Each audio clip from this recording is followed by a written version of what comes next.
Hello, and welcome back to my channel. If you're thinking about buying a home, you've probably heard the term earnest money. But what exactly is it, and how much should you set aside? And what happens to it if your deal falls through? Well, don't worry, I've got you covered. Let's break it down so you can walk into your home purchase with total confidence. Hi, I'm Angela Bentley, your full-time real estate agent right here in Fort Wayne, Indiana. So what is earnest money, you ask? Think of earnest money as a good faith deposit. When you make an offer on a home, this is the money you put down to show the seller you're serious about buying the home. Basically, it's your way of saying, I'm not just window shopping, I'm ready to make this happen. It's written into your offer and typically delivered 24 to 48 hours after all parties sign the accepted purchase agreement. It's not the same as your down payment or closing costs, but we'll get to that in just a second. It can be paid in a few different forms, a personal check or a cashier's check. Just make sure you follow the payment instructions provided by your agent. Typically, if the title company is holding the earnest money, then the check would be payable to the title company. And if the listing brokerage is holding the earnest money, then the check would be payable to the listing brokerage firm.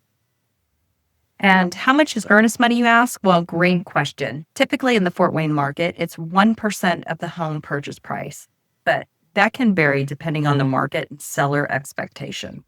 For example, on a $250,000 home, you might be expected to put $2,500 down. But it's not all set in stone. You might need to offer more to stand out. It's all about local expectations and market conditions, which is why having a savvy agent can make a big difference. And where does the earnest money go? Well, in the Fort Wayne market, once it's submitted, your earnest money is typically held in an escrow account managed by a title company or a real estate brokerage. It doesn't just disappear, it gets credited towards your closing costs or down payment when you finalize the purchase. So if you're buying a $250,000 house and you've already put $2,500 in earnest money, that's $2,500 less due at the closing date. So the next question is, can you get it back if the deal falls apart? This is where things get a little bit tricky. Yes, you can get your earnest money back if your purchase agreement is properly written and you follow the deadline. Typical contingencies include financing falling through, or low appraisal, inspection issues, or not selling your current home.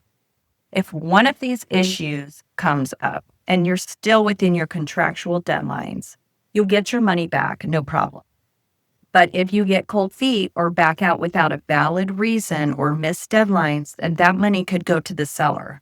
It's one of the reasons it's so important to work with a real estate agent who knows how to protect your interests every step of the way.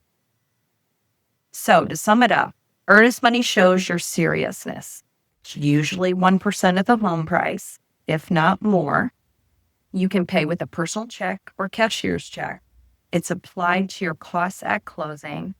Yes, you could get it back if you follow purchase agreement. So if you still have questions, drop them in the comments below or reach out. I'm always happy to help buyers feel confident and informed. Don't forget to like, subscribe, the bell for more real estate tips. Thanks for watching, and I'll see you in the next video.